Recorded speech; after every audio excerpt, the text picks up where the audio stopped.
Quella che vi mostrerò in questo video è una di quelle situazioni in cui nessuno di voi vorrebbe mai trovarsi.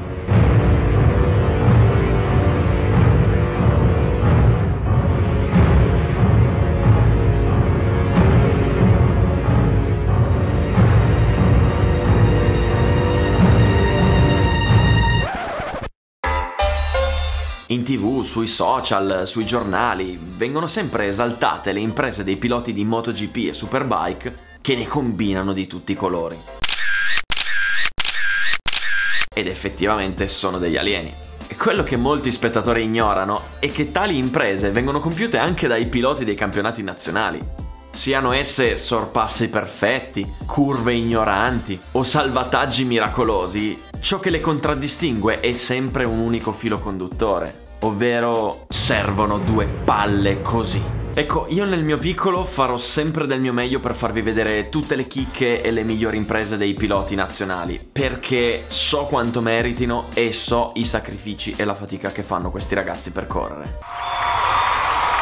Torniamo indietro nel tempo fino al 2011. Autodromo di Vallelunga, campionato italiano, gara della Stock 600, pilota Francesco Cocco, che all'epoca aveva 15 anni.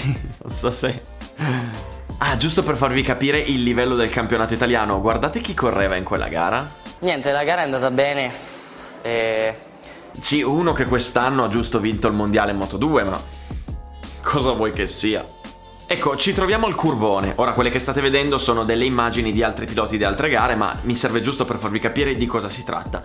Il curvone è una curva dove entri veramente a cannone, intorno ai 200 km/h, hai una compressione della Madonna, e poi a metà curva apri tutto, ti rimetti in carena e pieghi verso sinistra per affrontare quella curvetta che c'è verso sinistra dopo. Ed esci intorno ai 245 km/h. Ecco, la cosa importante da capire è che quando fai quella curva a sinistra devi prendere bene la mira, perché non vorresti mai sbagliar mira e finire largo nell'erba ai 245 km/h, no?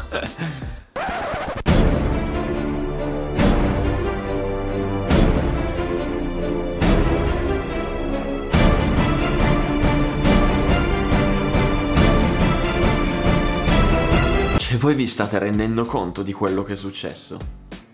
Ecco, ora io lì cosa avrei fatto? Avrei accostato, avrei parcheggiato la moto contro il guardrail, avrei spento, mi sarei tolto il casco e me ne sarei andato. A piedi, da solo, fino a casa. E lui ovviamente che cosa fa? Di nuovo giù in carena, full gas e continua la sua gara. Così ho scritto in chat a Francesco e gli ho chiesto che cosa ha provato in quel momento. Ma lui non si è reso conto di nulla. Al che gli ho chiesto come ha fatto a restare in piedi e lui mi ha detto che l'ha aiutato molto il fatto che la moto fosse al limitatore e che in quel momento lui non abbia chiuso il gas.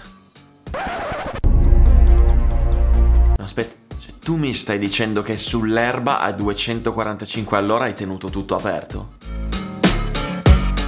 Così sono andato a riguardarmi il video al rallentatore, un fotogramma alla volta, andando a zoomare sulla moto per cercare di capire quello che è successo realmente. Ora, quando lui è arrivato sull'erba ai 245 all'ora, l'anteriore non aveva più grip, quindi si è chiuso.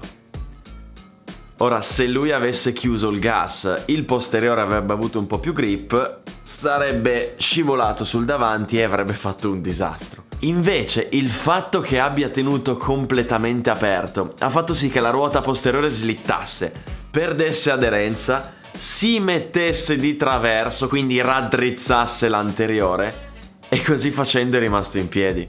Cioè ragazzi, voi capite che questo è finito ai 245 all'ora sull'erba, gli si è chiuso davanti, ha avuto l'istinto, non saprei cosa, ha tenuto aperto. E tenendo aperto si è salvato il culo. Io vi giuro non ho parole se non dire, signore e signori, 92 minuti di applausi.